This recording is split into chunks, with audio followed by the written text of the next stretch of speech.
ठीक है। नमस्कार दोस्तों, स्वागत है आपका एजुकेशन पॉइंट हरिद्वार में। और आज से हम हिंदी का एक नया चैप्टर स्टार्ट करने जा रहे हैं। हिंदी की नई सीरीज स्टार्ट करने जा रहे हैं, जो कि आने वाले सभी परीक्षाओं के लिए बहुत ही महत्वपूर्ण क्लासेस स्टार्ट होने वाली है आज से। तो चलिए स्टार्ट करते हैं हिंदी भाषा से।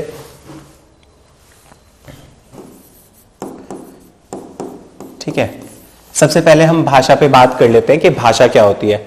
आपको बेसिकली पता ही होगा सभी को कि भाषा क्या होती है। भाषा मीन्स यानी कि लैंग्वेज, यानी कि जब मुझे किसी दूसरे से कुछ अपने विचार या कोई अपनी बात बतानी होगी तो मैं किसी माध्यम का यूज करूंगा, है ना। उस माध्यम का जो मैं यूज करूंगा उसी को हम भाषा बोलते हैं। जैसे अगर मुझे बताना है कि मैं खुश हूं तो मैं आपको बोलूंगा मैं खुश हूं, तो ये हिंदी भाषा में बता रहा हूं मैं।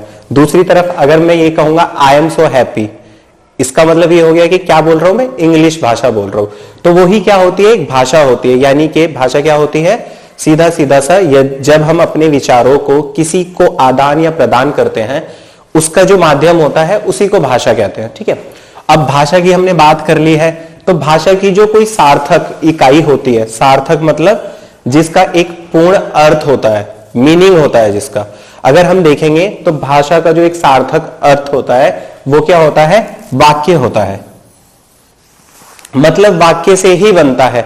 जिस भी वाक्य को मैं जिस भी लैंग्वेज में बोलूंगा वही भाषा कहलाएगी। सपोज मैंने बोला कि मेरा नाम सुनील है ना, तो मैंने हिंदी में एक वाक्य बोला जिसका एक अर्थ आ रहा है, सार्थक अर्थ आ रहा है, एक भाव आ रहा है, मैं अपना नाम बता रहा हूं, है ना। तो वो एक वाक्य है और इन्हीं वाक्यों से मिलकर क्या बन गया है, लैंग्वेज बन गई है। ठीक है, तो एक वाक्य होता है। अगर हम वाक्य से छोटा देखेंगे तो वाक्य से छोटा उपवाक्य होता है। उपवाक्य क्या होता है, जब हम कोई लंबी बात बोल रहे होते हैं, है ना, कि जैसे मुझे नहीं जाना है और तुम चले जाओ। ठीक है, तो इसमें एक उपवाक्य है और एक पूर्ण वाक्य है। ये हम जब आगे उपवाक्य डिस्कस करेंगे तब मैं और ज्यादा आपको अच्छे से बता दूंगा। ठीक है, उन उपवाक्यों से छोटा पदबंध होता है। ठीक है, पदबंध क्या होता है, पदबंध होता है जब बहुत सारे पद आपस में बंधे हो। ठीक है, एक छोटा सा एग्जांपल देता हूं मैं आपको। जैसे अगर मैं लिखूं कि गाय घास खाती है, ठीक है, तो गाय घास खाती है, गाय क्या खाती है, घास खाती है ना। अब मैंने लिखा यहां पर काली गाय घास खाती है।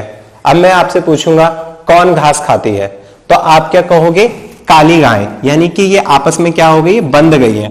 ठीक है, यानी कि दो पद जब आपस में बंध जाएंगे और एक साथ ही वो उच्चारण किया जाएगा उनका, तो उसी को पदबंध कहते हैं। ठीक है, आगे देखते हैं। पदबंध से छोटा पद होता है। पद यानी कि शब्द, शब्द को ही हम पद बोलते हैं। जब हम किसी भी शब्द का प्रयोग किसी वाक्य में कर देंगे तो वो क्या कहलाएगा, पद कहलाएगा। अन्यथा वो क्या रहेगा, एक शब्द रहेगा। जैसे कमल एक शब्द है ना। कमल क्या है, एक शब्द है। ठीक है, शब्द क्या होता है, शब्द भी दो तरीके के होते हैं, एक सार्थक होता है, एक निरर्थक होता है। ठीक है, सार्थक शब्द कौन से होते हैं, जिनका कोई अर्थ होता है, जिनका कोई मीनिंग होता है ना। और निरर्थक शब्द वो होते हैं जिनका कोई अर्थ नहीं होता है। जैसे मैं इसको लिख दूंगा लमक, लमक, तो इसका कोई मीनिंग नहीं है, तो ये निरर्थक है। वहीं पर मैंने कमल लिखा है तो इसका एक मीनिंग है, ये किसी फ्लावर की बात कर रहा है, फूल की बात कर रहा है। ठीक है, तो अगर मैं इसी कमल को किसी वाक्य में, किसी सेंटेंस में इंक्लूड कर दूंगा तो ये क्या बन जाएगा, पद बन जाएगा। जैसे कमल का फूल सुंदर है ना, कमल का फूल सुंदर है। ठीक है, तो यहां कमल क्या काम कर रहा है, पद का काम कर रहा है। ठीक है, इतना आपको क्लियर हो गया। अब आगे चलते हैं। अब जो शब्द जो होता है, शब्द किन्हीं चीजों से मिलके बना होता है ना। शब्द जो होता है किन्हीं चीजों से मिलके बना होता है, उसे क्या बोलते हैं, उसे अक्षर बोलते हैं।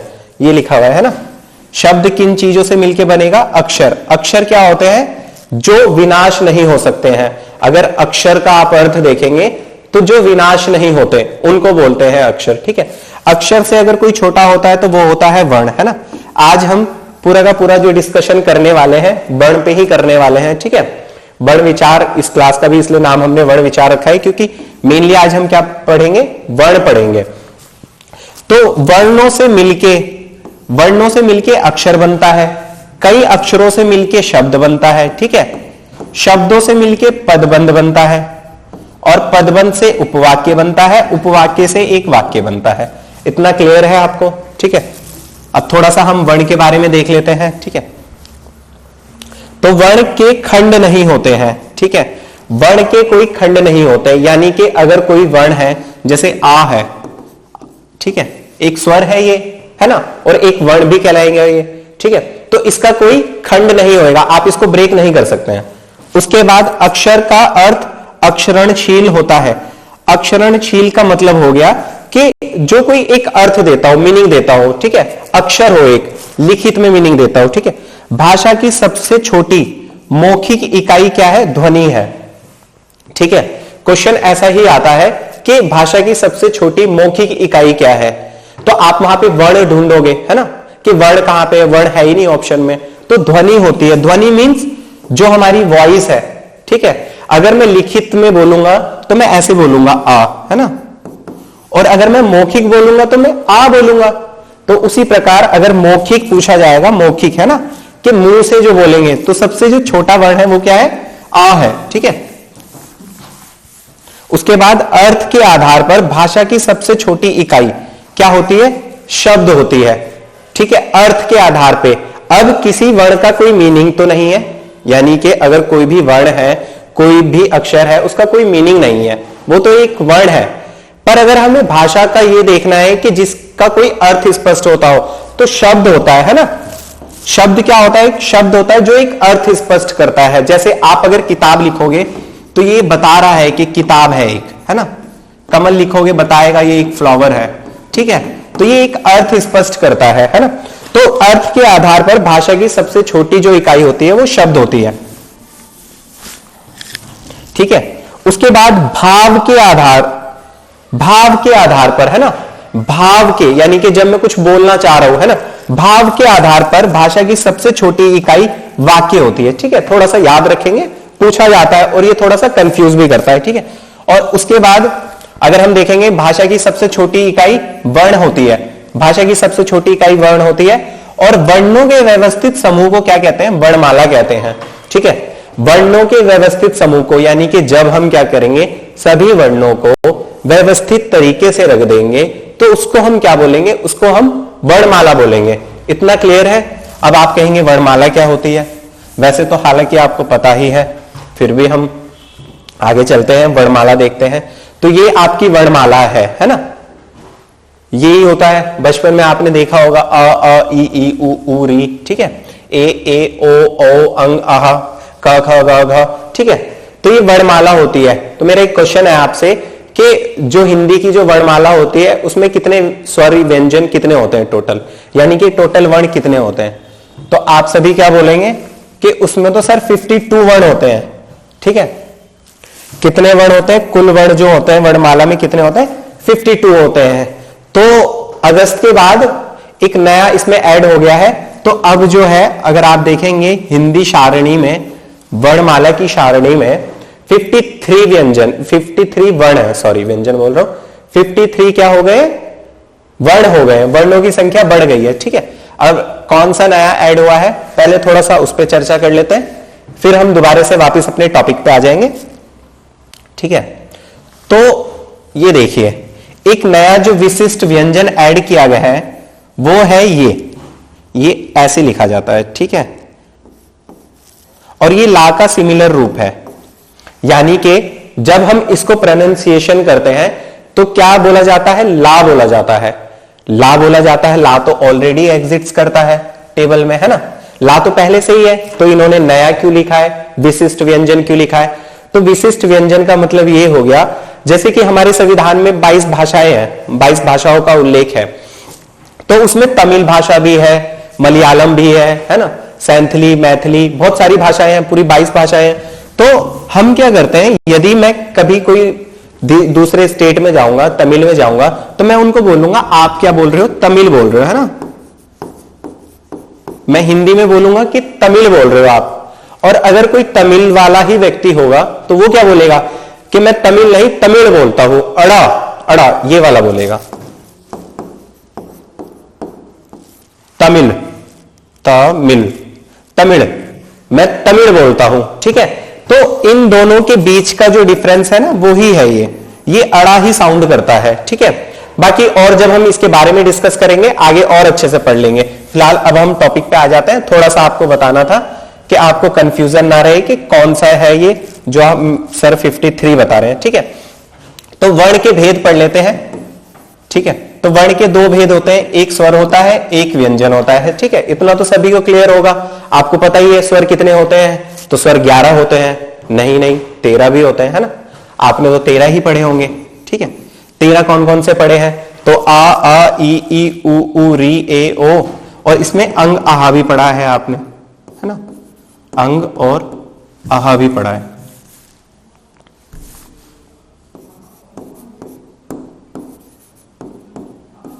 पर अगर हम देखेंगे हिंदी में तो इन दोनों को स्वर नहीं मानते हैं। ठीक है, स्वर नहीं मानते हैं इनको, तो क्या इनको व्यंजन मानते हैं, नहीं, इनको व्यंजन भी नहीं मानते हैं, है ना। इनको अयोगवाह का नोटिफिकेशन दे दिया है हमने कि ये क्या है, अयोगवाह है। ना तो हम इसको स्वर में कंसीडर करते हैं, ना हम इसको व्यंजन में कंसीडर करते हैं। ठीक है, तो इनको अयोगवाह कहा जाता है। तो देखेंगे हम कि अगर ये दोनों अयोगवाह है, अंग और आहा, तो स्वर कितने हैं, 11 है। ठीक है, यदि क्वेश्चन ऐसा बनता है कि हिंदी में कितने स्वर होते हैं, तो क्लियर सा आंसर है, सिंपल सा, कि 11 स्वर है। ठीक है, इसी के साथ अगर मैं एक क्वेश्चन और पूछूं कि आप मुझे बताओ कि मौखिक तौर पे कितने स्वर है, ठीक है, तब भी 11 ही है क्या, बताओ आप मुझे, नहीं, तब कितने हैं, तब 10 है। यदि हम मौखिक देखेंगे तो मौखिक 10 है, पर मैंने तो 11 लिखे हुए हैं। अब इसको भी मैं क्लेरिफाई करता हूं। ये जो री होता है ना, री, जब आप री का उच्चारण करेंगे, जब आप री को प्रोनाउंसिएशन करेंगे, तो री जो है रा की तरह साउंड करता है ना। अगर मैं ऋषि बोलूंगा, ऋषि, ठीक है, अगर मैं बोलता हूं ऋषि, तो री आ रहा है ना, मौखिक तौर पे क्या आ रहा है, री आ रहा है, जो रा की तरह साउंड कर रहा है। तो इसलिए हम क्या करते हैं, मौखिक तौर पर हम 10 स्वर कंसीडर करते हैं। ठीक है, इतना आपको क्लियर हो गया है। अगर यहां तक कुछ डाउट है, कोई प्रॉब्लम है, तो आप मुझे बता सकते हैं कमेंट्स के थ्रू। ठीक है, आगे मैं उसको और अच्छे से क्लैरिफाई कर दूंगा। अब आगे चलते हैं। अयोगवाह जो होते हैं, एक अंग होता है जिसे हम क्या बोलते हैं, विसर्ग बोलते हैं, सॉरी, एक आहा होता है जिसको हम विसर्ग बोलते हैं, और एक अंग होता है जिसको हम अनुस्वर बोलते हैं। तो अनुस्वर क्या होता है, अनुस्वर वो होता है जिसको उच्चारण करते समय हमारे मुख और नाक दोनों से वायु बाहर आती है। ठीक है, यानी कि हमारे नाक का भी यूज होता है, उसी को क्या बोलते हैं, अनुस्वर बोलते हैं। चलो आगे देख लेते हैं। तो कुल वर्ण कितने हैं, 52, अगर हम अगस्त 2024 से पहले की बात देखेंगे, और अगर उसके बाद का आप देखोगे तो 53 हो गए हैं। ठीक है, अब जैसा क्वेश्चन आपसे पूछा जाएगा उसी प्रकार आपको आंसर देना है, जिसमें 11 स्वर होते हैं, 33 व्यंजन होते हैं, 4 ऊष्म व्यंजन होते हैं, 4 अंतस्थ व्यंजन होते हैं, और 4 होते हैं संयुक्त व्यंजन। अब हम धीरे धीरे इन्हीं सब के ऊपर बात करेंगे। सबसे पहले हम स्वर पे बात करते हैं, है ना। ठीक है, जितना मैंने आपको अभी तक बताया है वो एक बेसिक है, यहां से इतना अधिक क्वेश्चन नहीं आता है। तो क्वेश्चन आता कहां से है, अब हम उसी पे चर्चा करेंगे। चलिए, तो क्वेश्चन ऐसा आता है कि उच्चारण या समय के आधार पे, है ना, उच्चारण के आधार पे या फिर समय के आधार पे जो हमने स्वरों का वर्गीकरण किया है वो कितने प्रकार में किया है। ठीक है, तो हमने 3 प्रकार में किया है, यानी कि उच्चारण या समय। ये क्या होता है सर, थोड़ा सा देखो, जब हम किसी शब्द का उच्चारण करेंगे तो उसमें कुछ समय लगेगा, यानी कि मुख से बोलने में थोड़ा सा समय लगेगा। तो उसी समय के आधार पे हमने इन स्वरों को 3 भागों में विभाजित किया है। ठीक है, सबसे पहला हासु स्वर, है ना, हासु होता है। ठीक है, सबसे पहला हासु स्वर। तो हासु स्वर क्या होता है, हासु स्वर वो स्वर होते हैं जिनको बोलते वक्त बहुत कम समय लगता है। जैसे आप जितने भी छोटी आ, छोटा ई, छोटा ऊ और री देखेंगे, इनको जब आप उच्चारित करेंगे, उच्चारण करेंगे तो बहुत छोटा सा साउंड आएगा, बहुत कम टाइम में बोला जाएगा, यानी कि बहुत जल्दी बोला जाएगा। जैसे आ, देखिए आ मैंने बोला है, तुरंत बोल दिया है, ठीक है। वहीं पर अगर मैं बड़ा आ बोलता हूं आ, तो ये थोड़ा लंबा चलता है ना। तो उच्चारण के आधार पे या फिर समय के आधार पे इसके तीन भेद है। पहला है हास्य स्वर, ठीक है, इन्हें मूल स्वर तथा एक मात्रिक स्वर भी कहते हैं। तो क्वेश्चन कैसा बनता है? क्वेश्चन ऐसा बनता है, निम्न में से मूल स्वर नहीं है या मूल स्वर है, या फिर निम्न में से एक मात्रिक स्वर कौन सा है, ठीक है। तो कौन से होते हैं? आ, ई, ऊ और री, ठीक है, ये चार होते हैं।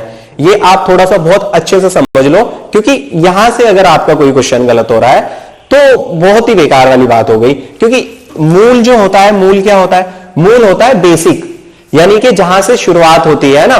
जैसे हम बोलते हैं ना, मेरा जो मूल निवास स्थान है वो यूपी है ना, ऐसा बोलते हैं। यानी कि अगर मेरी पीढ़ी की शुरुआत हुई है, स्टार्टिंग हुई है, तो कहां से हुई है? यूपी से हुई है। सेम उसी टाइप से अगर हिंदी भाषा की भी स्टार्टिंग हो रही है तो उसका जो मूल है वो मूल स्वर यही है, ठीक है। इन्हीं को आगे जाके यूज करके चीजें बनाई जाएंगी, नई चीजें क्रिएट की जाएंगी, पर मूल जो है उनके यही है, ठीक है। इतना क्लियर है आपको?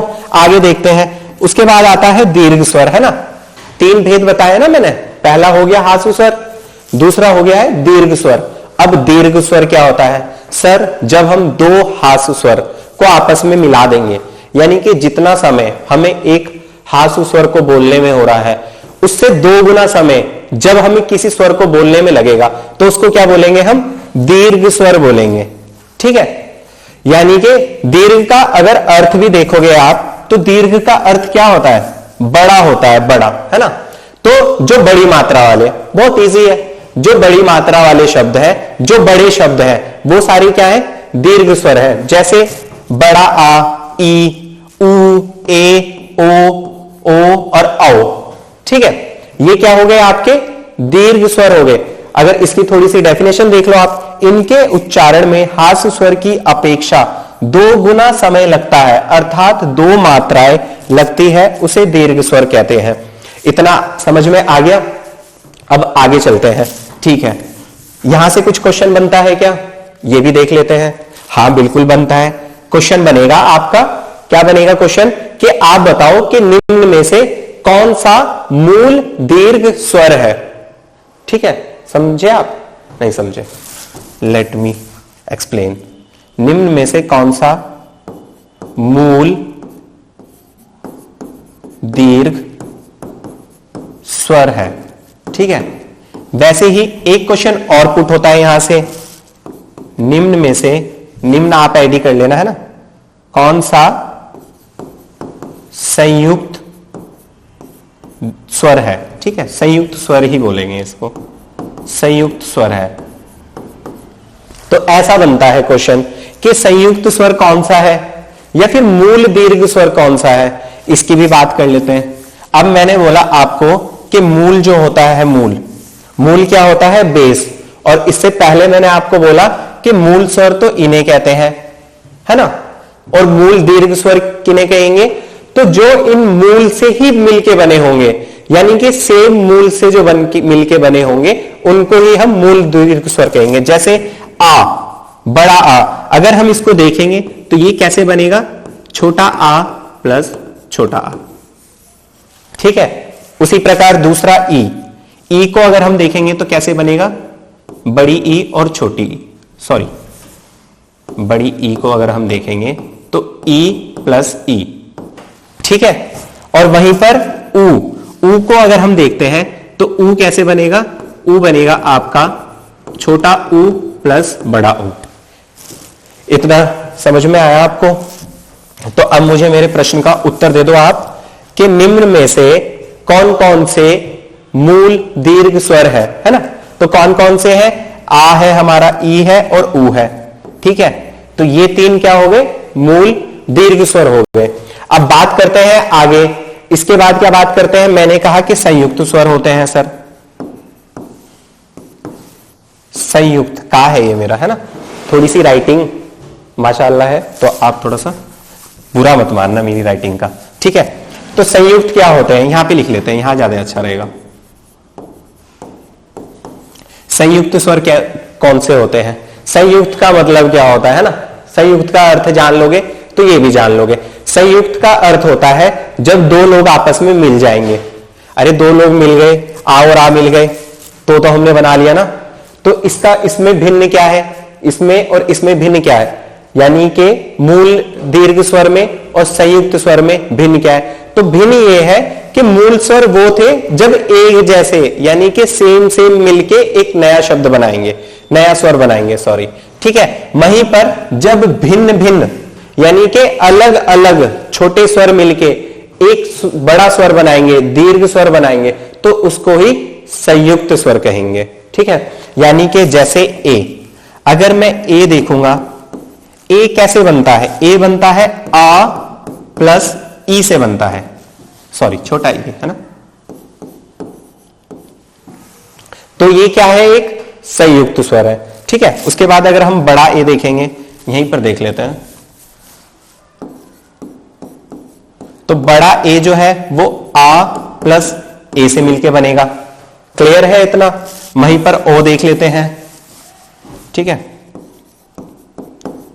ओ जो है आ प्लस ऊ से मिलके बनता है ना, ठीक है। और वहीं पर जो बड़ा ओ है वो जो बनेगा आपका आ प्लस छोटा ओ, ठीक है। तो संयुक्त स्वर आपको क्लियर हो गया, ठीक है। दीर्घ स्वर आपको क्लियर हो गया। अब तीसरा जो भेद है ना, तीन भेद बताया ना, तीसरा भेद देखेंगे तो वो होता है प्लुत स्वर, ठीक है। अब प्लुत स्वर क्या होता है? तो संस्कृत में प्लुत स्वर को एक तीसरा भेद माना जाता है, पर हिंदी में इसका उपयोग नहीं होता है। जैसे प्लुत स्वर क्या होता है? प्लुत स्वर वो स्वर होते हैं जिनमें दीर्घ से भी अधिक समय लगेगा। यानी कि अगर मैं कोई स्वर बोल रहा हूं, जैसे ओम बोल रहा हूं मैं, तो कितना लंबा समय लग रहा है, कितना लंबा उच्चारण हो रहा है, ठीक है। जिसमें बहुत लंबा उच्चारण होगा वो सब किस में आएंगे? प्लुत स्वर में आएंगे, ठीक है। यानी कि प्लुत स्वर में आएंगे। अगर इसका आप देखोगे तो ये ऐसे बनाया जाता है, इसका साइन प्लुत स्वर का, ठीक है। यानी कि अगर मुझे राम बोलना है तो राम, ठीक है। इतना आपको समझ में आ गया है तो आगे चलते हैं। अगर नहीं आया होगा, आपको कुछ मिस हो रहा होगा, तो आप मुझे कमेंट कर सकते हैं ना, आप मुझे बता देंगे कि ये चीज थोड़ी सी नहीं है, ये मैं और अच्छे से आपको क्लैरिफाई कर दूंगा, ठीक है। चलिए अब उसके बाद क्वेश्चन यहां से बहुत बनते हैं। क्वेश्चन कैसे बनते हैं? जीवा के प्रत्यय के आधार पर, यानी कि जीवा के आधार पर पूछा जाता है कि स्वर के कितने भेद होते हैं, कौन सा स्वर है, कौन सा क्या है, इस टाइप से क्वेश्चन बनता है। तो देखेंगे जीवा के आधार पे भी कितने भेद होते हैं? तीन भेद होते हैं। यानी कि जीव जो होती है, जब हम स्वर को उच्चारित करते हैं, है ना, स्वर को बोलते हैं, तो हमारी जीव जो है वो क्या करती है? तीन तरीके से काम करती है। सबसे पहले अग्र स्वर, ठीक है, उसके बाद पश्च स्वर, उसके बाद मध्य स्वर, मध्य बीच में आता है, ठीक है। अब देखो अग्र स्वर क्या आता है? अग्र स्वर वो होता है जिन स्वरों के उच्चारण में जीभ का अगला भाग ऊपर नीचे उठता है, अग्र स्वर कहते हैं। यानी कि जिन स्वर को उच्चारित करते हुए मेरी जीभ का आगे वाला पार्ट यूज होगा, है ना, यानी कि अग्र वाला, आगे वाला, जब इन स्वरों को उच्चारित करते हुए मेरे आगे वाले पार्ट का यूज होगा, उसी को हम अग्र स्वर बोलेंगे। अब आप बोल के देख लो, जब आप ई बोलोगे, ई, तो देखो अपनी जीभ की स्थिति कहां है, उसके बाद बोलो ई, उसके बाद बोलो ए, और उसके बाद बोलो बड़ा ए, ठीक है। तो ये चारों होते हैं, क्या होते हैं? अग्र स्वर होते हैं। उसके बाद दूसरा आता है मध्य स्वर, सबसे इजी, यानी कि हिंदी में अ स्वर केंद्रीय स्वर है, इसके उच्चारण में जीभ का मध्य भाग थोड़ा सा ऊपर उठता है। यानी कि अब मेरी जीभ क्या कर रही है? जब मैं आ को उच्चारण कर रहा हूं, आ का उच्चारण कर रहा हूं, तो मेरा जो बीच वाला पॉइंट है ना जीभ का, वो यूज हो रहा है, ठीक है। तो अ बोलो आप थोड़ा सा अ, तो देखो जीभ का ना मिडल वाला पार्ट थोड़ा सा ऊपर उठता है, तो उसी को बोलते हैं मध्य स्वर। तो क्वेश्चन ऐसा बनता है, निम्न में से कौन सा अग्र स्वर नहीं है? अग्र स्वर है, ऑप्शन दे देगा आपको सारे सिमिलर सिमिलर, है ना। तो वहां आप बोल के देखोगे तो सारे लग रहे होंगे आपको कि ये भी ठीक है, ये भी ठीक है। चलिए, उसके बाद आता है पश्च स्वर। पश्च स्वर क्या होता है? जिन स्वरों के उच्चारण में जीभ का पिछला भाग सामान्य स्थिति से उठता है, पश्च स्वर कहे जाते हैं। ठीक है, यानी कि जिसमें अब मेरी जीभ का पीछे वाला भाग, जब मैं कुछ भी बोलूंगा, उच्चारण करूंगा, तो मेरी जीभ का जो पीछे वाला भाग है वो वर्क करेगा, वो काम करेगा। उन सभी स्वरों को हम पश्च स्वर बोलेंगे। ठीक है, जैसे ओ, उ, ओ तथा औ। ठीक है, ये जितने भी स्वर हैं ये क्या है? पश्च स्वर है। अब मैं आपको एक बस छोटी सी ट्रिक बता दूंगा और उससे कभी आपका क्वेश्चन गलत नहीं होगा। अग्र स्वर को हम क्या लिख सकते हैं? अग्रीय लिख सकते हैं। ठीक है, अग्रीय। ठीक है, अग्र, तो इसमें से अगर मैं अग्र अलग कर दूंगा, अग्र मैंने अलग कर दिया, तो छोटी ई, सॉरी,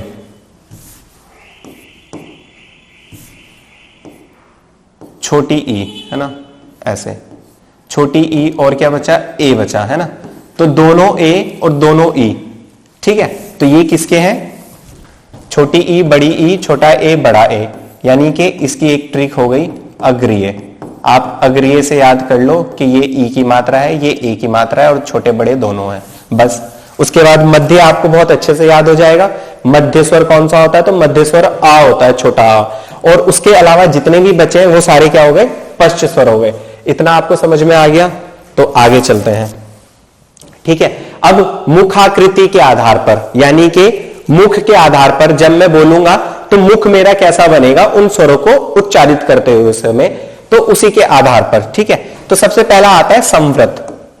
ठीक है, संवृत कौन से होते हैं? वे स्वर जिनके उच्चारण में मुख बहुत कम खुलता है, जैसे ई, ऊ और बड़ा ऊ। ठीक है, यानी कि ई, बड़ा ऊ। तो संवृत स्वर कौन से हो गए? संवृत स्वर वो स्वर हो गए जिनको उच्चारण करते समय मुख जो होगा थोड़ा सा ही खुलेगा, जैसे ई, है ना, ऊ। ठीक है, उसके बाद आता है अर्ध संवृत। अर्ध संवृत कौन से होते हैं? वे स्वर जिनके उच्चारण में मुख संवृत की अपेक्षा कुछ अधिक खुलता है, जैसे ए और ओ। ठीक है, यानी कि संवृत से थोड़ा सा अधिक खुल जाएगा, जैसे मैं थोड़ा सा खोल रहा हूं तो थोड़ा और खोलना पड़ जाएगा। उसके बाद विव्रत। विव्रत कौन से होते हैं? जिन स्वरों के उच्चारण में मुख पूरा खुलता है, यानी कि विव्रत कौन से होते हैं? विव्रत वो होते हैं, वो स्वर होते हैं जिनको उच्चारण करते समय मैं अपना पूरा मुंह खोलूंगा, जैसे आ। जब मैं आ का उच्चारण करूंगा तो मुंह क्या हो जाएगा? पूरा खुल जाएगा। और वहीं पर अर्ध विव्रत, यानी कि जिन स्वरों के उच्चारण में मुख आधा खुलता है, मुख खुलेगा पर आधा खुलेगा, जैसे अ, ए। ठीक है, और ओ। इतना आपको समझ में आ गया? चलिए, तो आगे चलते हैं। उसके बाद आता है ओष्ठ आकृति के आधार पर। ओष्ठ आकृति के आधार पर यानी कि होठ के आधार पर। ओष्ठ को क्या बोल रहे? होठ, जो हमारे होठ है ना। अब उसके आधार पर देखेंगे स्वरों का वर्गीकरण। ठीक है, तो उसके आधार पर एक होता है वृत्ताकार, एक होता है अवृत्ताकार। यानी कि होठों की सिर्फ दो ही स्थिति बनेगी, है ना, या तो वो गोल बनेंगे या तो वो गोल नहीं बनेंगे। ठीक है, कहीं कहीं पर ये जो उदासीन है ना, आ, ये उदासीन है, यानी कि उदासीन होता है, पर कहीं कहीं पर अलग दे रखा है। मोस्टली इसको जो है हम अवृत्ताकार में ही ऐड करते हैं, यहीं पर ऐड कर देंगे इसको। ठीक है, तो वृत्ताकार क्या होते हैं? वृत्ताकार जिनके उच्चारण में होठों की आकृति वृत्त के समान बनती है, उन्हें क्या बोलते हैं? वृत्ताकार स्वर बोलते हैं। यानी कि जिनको उच्चारित करते समय मेरे होठ कैसे हो जाएंगे? वृत्त हो जाएंगे। वृत्त मतलब गोल हो जाएंगे।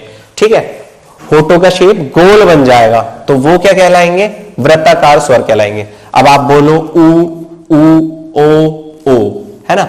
अब इन स्वरों को जब आप बोलोगे, इनका उच्चारण करोगे, तो आपके जो होठ होंगे वो किस शेप में बन जाएंगे? गोल, यानी कि वृत्त के समान बन जाएंगे। उसके बाद अवृत्ताकार।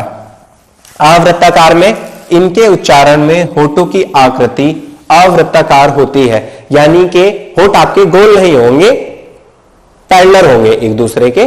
ठीक है, जैसे ए है ना, और आ, तो ये कौन से हो गए आपके वृत्ताकार हो गए। इतना आपको अगर समझ में आ गया है तो अब आगे चलते हैं। ठीक है, तो क्वेश्चन कुछ ऐसा भी पूछा जाता है, ठीक है, वर्गीकरण पूछा जाता है स्वरों का वर्गीकरण, कि स्वर जो है आ क्या है। अभी ये सारा हम करके आ चुके हैं, ये ओवरव्यू है ना। आ क्या है, आ जो है मध्य स्वर है।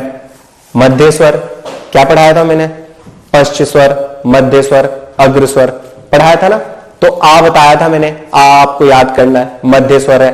और उसके बाद उससे पहले मैंने आपको पढ़ाया था हास्व स्वर, दीर्घ स्वर और प्लुत स्वर। तो आ क्या है, हास्व स्वर है। और अभी मैंने आपको पीछे बताया इससे कि विव्रत और अर्धविव्रत, तो आ क्या है, अर्धविव्रत है। क्लियर है, ये एक छोटी सी टेबल है, आप इसका स्क्रीनशॉट भी ले सकते हैं, इससे आपको थोड़ा सा इजी हो जाएगा कि इकट्ठे मिल गया है, मैंने आपको अलग अलग पढ़ा दिया। ठीक है, वहीं पर बड़ा आ देखेंगे तो ये क्या है, विव्रत है, पश्च स्वर है और दीर्घ स्वर है। ठीक है, उसी प्रकार ई है, संव्रत है, अग्र स्वर है और हाश्व स्वर है। ठीक है, बड़ा ई ये भी संव्रत है, अग्र स्वर है, दीर्घ स्वर है। ठीक है, वहीं पर ऊ क्या है, संव्रत है, पश्च स्वर है और हास्व स्वर है। ऐसे ही मैंने सारे दे रखे, आप एक बार स्क्रीनशॉट लेके देख लीजिएगा। चलिए अब आगे चलते हैं, आगे बात करते हैं। अब बात करते हैं व्यंजन की। ठीक है, तो व्यंजन यानी कि कॉन्सोनेंट्स। ठीक है, हमने जैसा देखा वर्णमाला देखा ना अभी हमने, तो वर्णमाला में 52 देखे हमने, तो उसमें से 11 तो क्या थे, स्वर थे, 2 अयोगवा थे। अब बाकी के क्या है, बाकी के हैं व्यंजन। ठीक है, तो व्यंजन क्या होते हैं, सबसे पहले व्यंजन की बात कर लेते हैं। तो मैंने जब स्वर की डेफिनेशन आपको बताई तो मैंने बताया कि स्वर जो होते हैं स्वतंत्र चर होते हैं, यानी कि वो स्वतंत्र है, उनको बोलने के लिए किसी की भी हेल्प की जरूरत नहीं पड़ती है। वहीं पर व्यंजन क्या होते हैं, तो व्यंजन वो होते हैं जो स्वतंत्र नहीं होते, है ना, यानी कि इनको उच्चारित करते समय इनका उच्चारण करने के लिए मुझे किसकी जरूरत पड़ेगी, स्वरों की जरूरत पड़ेगी। ठीक है, तो डेफिनेशन देख लीजिए, जिन ध्वनियों का उच्चारण स्वतंत्र रूप से नहीं होता है ना, बल्कि स्वर के साथ मिलकर होता है, उन्हें क्या कहते हैं, उन्हें व्यंजन कहते हैं। ठीक है, तो का क्या है, एक व्यंजन है। कैसे है व्यंजन, यदि मैं अगर का को ब्रेक करूंगा तो का कैसे ब्रेक होगा, का होगा का पे हलंत लगा देंगे, यानी कि आधा हो गया, और आ। ठीक है, यानी कि इसके साथ क्या जुड़ा हुआ है, आ जुड़ा हुआ है, स्वर जुड़ा हुआ है। तो जो स्वर की सहायता से बोले जा रहे हैं वो क्या कहलाएंगे, व्यंजन कहलाएंगे। ये आपको समझ में आ गया। तो अब देखो व्यंजनों का भी हमने बहुत तरीके से वर्गीकरण किया है ना, जैसे स्पर्श व्यंजन, अंतस्थ व्यंजन, ऊष्म व्यंजन, संयुक्त व्यंजन, इनको पढ़ना है। ठीक है, तो सबसे पहले देखते हैं स्पर्श व्यंजन क्या होता है। ठीक है, तो स्पर्श व्यंजन क्या होता है, स्पर्श व्यंजन होता है जीभ के स्पर्श से बोले गए व्यंजन। अब इसका क्या मतलब हो गया, देखो जो स्वर है वो स्वतंत्र है, स्वतंत्र का मतलब फ्री है। जब हम उनका उच्चारण कर रहे हैं तो कोई भी चीजें प्रतिरोध नहीं कर रही है ना, अटक मार्ग पे अवरोध बनता है ना, अवरोध नहीं बन रहा है, वो सीधे बाहर आ रहे हैं। पर जब हम व्यंजन का उच्चारण करेंगे तो जो हमारी जो सांस है ना, जो सांस है वो किसी ना किसी पार्ट को टच करके बाहर आएगी। ठीक है, तो उसी को बोलते हैं स्पर्श। स्पर्श मतलब किसी को छूना, स्पर्श करना, है ना।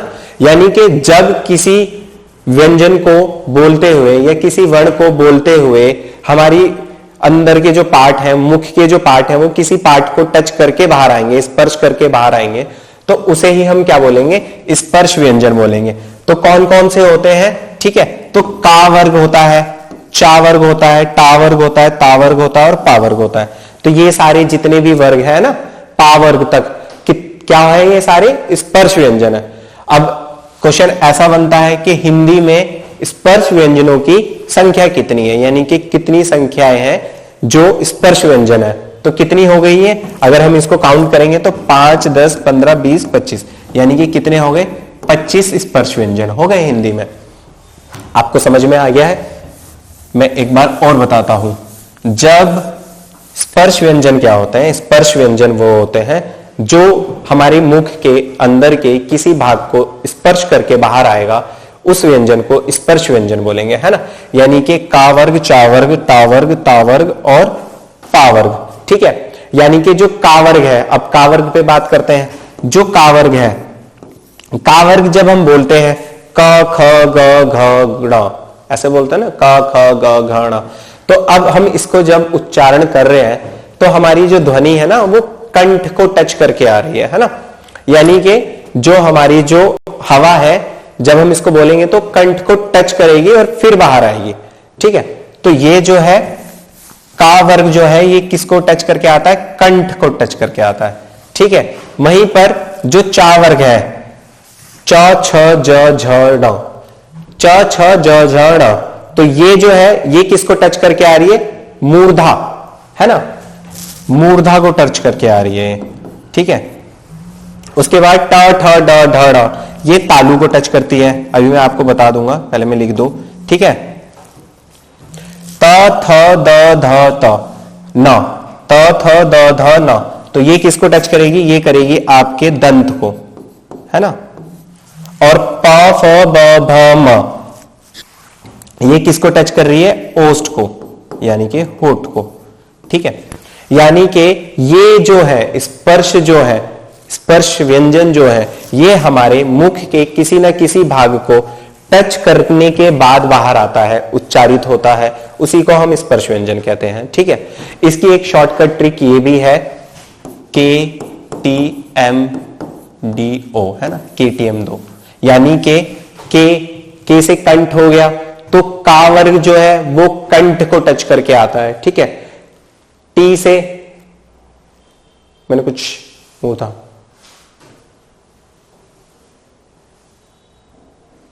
KTM2, शायद ट्रिक थोड़ी गलत हो गई, तालु, सॉरी, टी से तालु, थोड़ा सा मिस हो गया है, ठीक है। KTMDO, ठीक है। तो जो का वर्ग है वो कंठ से हो गया, है ना। जो चा वर्ग हो गया वो तालु से हो गया, जो टा वर्ग हो गया वो मूर्धा से हो गया, जो तावर हो गया वो दंत से हो गया, और जो पावर हो गया वो ओष्ठ से हो गया, ठीक है। तो ये ट्रिक से ही मैंने याद कर रखा था, ट्रिक से ही मुझे थोड़ा सा मिस हो गया। चलिए ये आपने देख लिया, अब आगे चलते हैं। उसके बाद आता है अंतस्थ व्यंजन, ठीक है। तो अंतस्थ व्यंजन क्या होता है, तो अंतस्थ व्यंजन अंतकरण से उच्चारित होने वाले व्यंजन को कहा जाता है। अब अंतकरण क्या होता है, अंतकरण होता है जिन व्यंजन को बोलते हुए हम थोड़ा सा अंदर ही क्या रखते हैं, थोड़ी सी हवा को रोक लेते हैं। जैसे जब आप या का उच्चारण करेंगे, है ना, या र ल व, ये चार होते हैं अंतस्थ व्यंजन। तो जब हम या को उच्चारित करते हैं य, तो या से पहले थोड़ा सा ना अंदर वायु रुक जाती है, उसके बाद बाहर होती है य, थोड़ा सा अंदर वायु को हम रोक लेते हैं, तो उसी को बोलते हैं अंतःकरण, ठीक है। उसके बाद ऊष्म व्यंजन, ऊष्म व्यंजन क्या होते हैं, जिनके उच्चारण में मुख से गर्म वायु निकलती है, यानी कि ऊष्मा निकलती है। ऊष्मा मतलब हीट, यानी कि जब हम किसी व्यंजन को बोलेंगे तो हमारे मुख से जो हवा निकलेगी वो थोड़ी गर्म निकलेगी। जैसे आप बोलो श, ठीक है, अब मैं बोलता हूं श, तो श बोलते हुए क्या होती है, थोड़ी ऊष्मा निकलती है, ठीक है। इन्हीं को संघर्षी व्यंजन भी कहते हैं, है ना, इन्हीं को क्या कहते हैं, संघर्षी व्यंजन भी कहते हैं, ठीक है। संघर्षी, इन्हीं को क्या कहते हैं, संघर्षी व्यंजन भी कहते हैं, श, स, स और ह को। उसके बाद संयुक्त व्यंजन, तो संयुक्त व्यंजन क्या होते हैं, अभी हमने संयुक्त स्वर देखे थे, यानी कि दो व्यंजनों के आपस के मेल को, ठीक है। जब दो अलग अलग व्यंजन संयुक्त होने पर अपना रूप बदल देते हैं तब ये संयुक्त व्यंजन कहलाते हैं। यानी कि दो व्यंजन क्या होंगे, आपस में मिलके अपना रूप बदल देंगे और वो क्या कहलाएंगे, संयुक्त कहलाएंगे। जैसे श, क्षत्रिय वाला श, है ना, इसको अगर हम देखेंगे तो ये किससे मिलके बना होता है, का प्लस शा से मिलके बना होता है, ठीक है। वहीं पर त्रा को अगर हम देखेंगे तो ये त प्लस रा से मिलके बना होता है, ठीक है। अलहंत है ये, अलहंत मतलब ता जो है आधा है और रा जो है वो पूरा है। वहीं पर हम देखेंगे तो ये जो श्र है, श्रेयस, इसको देखेंगे तो ये श प्लस रा से मिलके बना होता है। और वहीं पर ज्ञा देखेंगे तो ज्ञा जो होता है ये जा प्लस झा से मिलके बना होता है। ठीक है, तो इन दोनों से मिलके ये क्या हो गया, चेंज हो गया। इसी को क्या बोलते हैं, संयुक्त व्यंजन बोलते हैं। इतना आपको समझ में आ गया। चलिए तो आगे चलते हैं।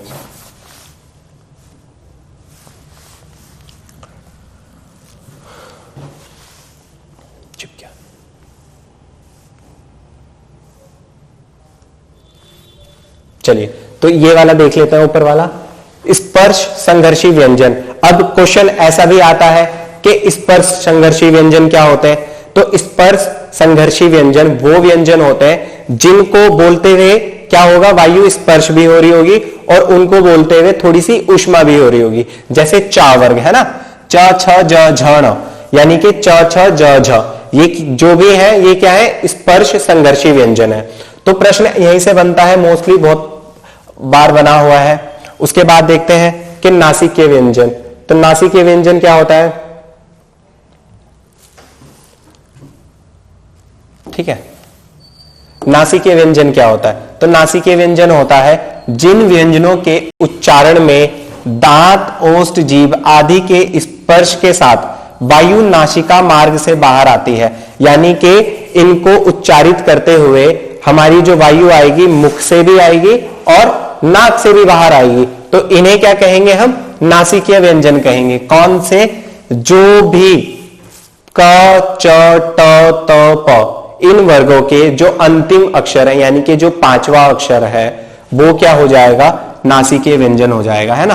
ड़ा, झा, ड़ा, ना और मा।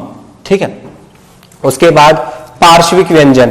क्वेश्चन यहां से भी बहुत पूछा जाता है कि निम्न में से कौन सा पार्श्विक व्यंजन है। तो पार्श्विक व्यंजन क्या होते हैं, जिन व्यंजनों के उच्चारण में मुख के मध्य दो अंगों के मिलने से वायु मार्ग अवरुद्ध होने के बाद होता है, उसे क्या कहते हैं, पार्श्विक व्यंजन कहते हैं। यानी कि ला, जब हम इसका क्या करेंगे, उच्चारण करेंगे तो मुख के मध्य दो अंगों का मेल होगा और वायु क्या होगी, रुक के थोड़ी बाहर आएगी, ला ला। ठीक है, तो उसी को क्या बोलते हैं, पार्श्विक व्यंजन बोलते हैं। उसके बाद आता है लुंठित, है ना, लुंठित या प्रकंपित व्यंजन। तो जिनके उच्चारण में जीभ बेलन की भांति लपेट खाती है, यानी कि जीभ क्या होगी, ऊपर से थोड़ी सी लपेटेगी और नीचे पटकेगी अपने आप को। जैसे रा, जब आप रा बोलेंगे, रा, रा में देखेंगे जीभ क्या हो रही है, नीचे पटक रही है, गोल होके नीचे पटक रही है। उसके बाद उत्क्षिप्त व्यंजन होते हैं। अब उत्क्षिप्त व्यंजनों का जो है स्थान भी पूछा जाता है कई बार कि उत्क्षिप्त व्यंजनों का स्थान कहां आता है। तो ये आपका टा वर्ग में ही, ये आपका टा वर्ग में ही आता है। ठीक है, जो पहले वाला ड़ा है वो इसके बाद आता है और जो ये ड़ा है वो इसके बाद आता है। ठीक है, इनका स्थान यही इसी तालिका में ही है। और कौन कौन से होते हैं उत्क्षिप्त व्यंजन, उत्क्षिप्त व्यंजन जो होते हैं वो होते हैं अड़ा और ढा। ठीक है, इनकी क्या विशेषता होती है, तो इनकी विशेषता ये होती है कि ये कभी भी स्टार्ट नहीं करते हैं किसी भी वाक्य, किसी भी शब्द को। जैसे अगर आप ढक्कन लिखेंगे, है ना, तो वो वाला ढा होता है जो मूल ढा होता है, ये वाला ढा नहीं होता है, इसके नीचे ऐसा नहीं होता है। तो फिर इनका यूज क्या होता है, तो इनका यूज मध्य में होता है, यानी कि कुछ शब्दों में मध्य में इनका यूज होता है। जैसे सड़क, आप देखेंगे कि सड़क हमेशा ऐसे लिखते हैं ना, सड़क, अड़ा अड़ा, तो इसका थोड़ा सा जो साउंड होता है वो भी चेंज हो जाता है। ठीक है, तो दो हुई होते हैं, है ना, जिनके उच्चारण में जीभ की नोक झटके से तालु को छूकर वापस आ जाती है, उन्हें क्या कहते हैं, उत्क्षिप्त व्यंजन कहते हैं। ठीक है, उसके बाद अर्धस्वर, अर्धस्वर भी होते हैं। ठीक है, जिन वर्णों का उच्चारण अवरोध के आधार पर स्वर व्यंजन के बीच का है उसे क्या कहते हैं, अर्धस्वर कहते हैं। अब कौन कौन से होते हैं अर्धस्वर, या और वाह होते हैं। ठीक है, इन्हें अर्धस्वर क्यों कहते हैं, क्योंकि बहुत सारी जगहों पर ये क्या करते हैं, व्यंजन का कार्य करते हैं, और बहुत सारी जगहों पर ये क्या करते हैं, स्वर का भी कार्य करते हैं। अब ये तो थोड़ा कंफ्यूजन सा हो गया कि स्वर का कार्य कैसे कर रहे हैं, तो चलो मैं क्लियर कर देता हूं आपको, है ना। आप लिखेंगे कोवा, कौवा बोलते हो ना आप, कोवा, तो ये आ लिखा है आपने, अगर मैं इसको ऐसे लिखूंगा कोवा, तो भी सेम ही प्रोनाउंसिएशन हो रहा है, सेम ही उच्चारण हो रहा है ना। यानी कि वा जो है यहां पर किसके रूप में आ गया है, आ के रूप में आ गया है, ठीक है। या आप कभी ऐसे लिख देते हैं इसलिए, है ना,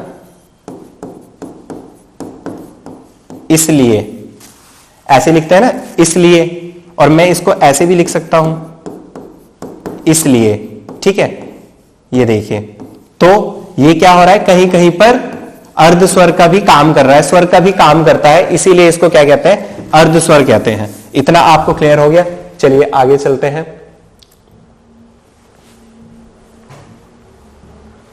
ठीक है, अब आता है घोषित के आधार पर। तो यहां से भी बहुत क्वेश्चन पूछे जाते हैं कि घोषित के आधार पर बताइए निम्न में से कौन सा व्यंजन है या नहीं है। ठीक है, तो घोषित के आधार पर दो तरीके से हमने वर्गीकृत किया है ना, यानी कि दो भागों में वर्गीकृत किया है। एक होता है सघोष, एक होता है अघोष।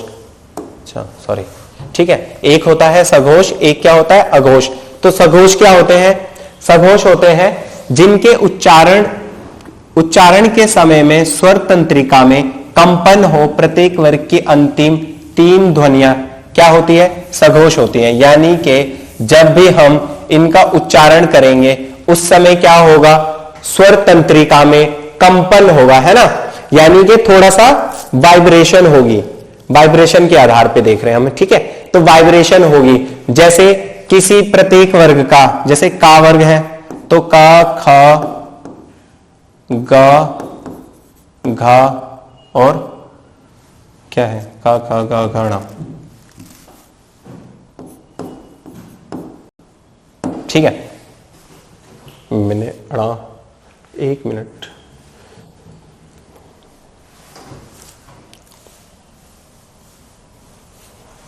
बीच में लगता है उसके, ठीक है,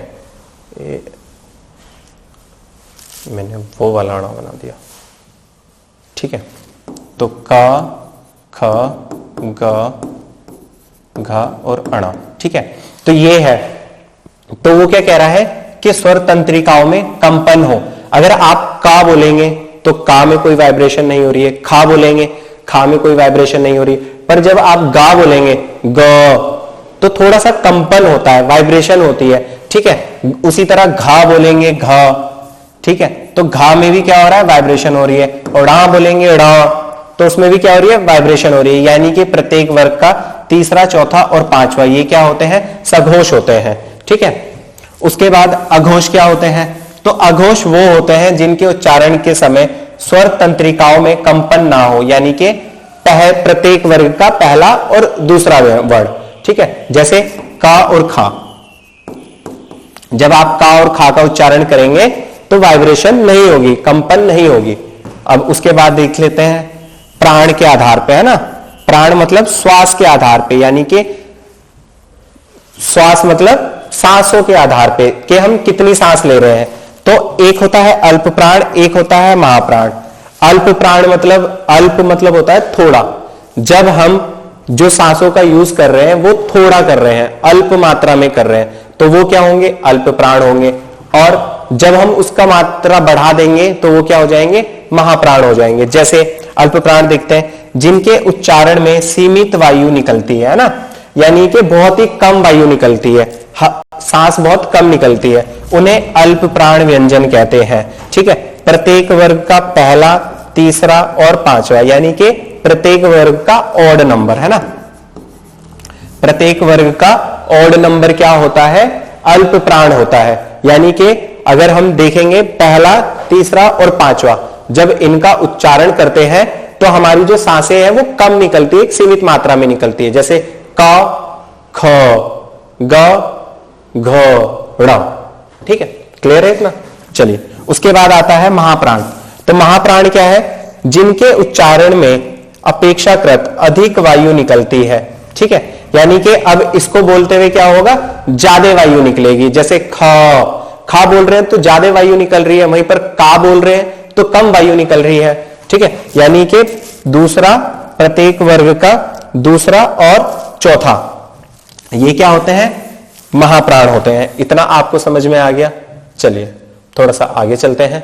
अब यहां पर मैंने पूरी की पूरी एक वर्गीकरण डाल दिया है, जो आपको यहीं पे सारा कुछ मिल जाएगा। ठीक है, यानी कि का वर्ग जो होता है, का वर्ग मैंने बताया क्या होता है, कंठ से टच होके आता है ना, उच्चारण स्थान जो होता है उसका कंठ होता है, इसलिए इसको क्या बोलते हैं, कंठीय ध्वनि बोलते हैं या कंठीय वर्ण बोलते हैं। ठीक है, यानी कि क्वेश्चन ऐसा ही बनता है कि निम्न में से कौन सा व्यंजन या कौन सा वर्ण कंठ को स्पर्श करके आता है, या फिर ऐसा बन जाएगा क्वेश्चन, निम्न में से स्पर्श व्यंजन कौन सा है, ऑप्शन आपको दे देगा। ठीक है, उसके बाद चा वर्ग देखेंगे तो ये तालु से निकलता है ना, तालु, तो इसको क्या बोलते हैं, तालव्य वर्ग, तालव्य ध्वनि बोलते हैं इसको, यानी कि जब तालु से टच होके आ रहा है तो तालव्य।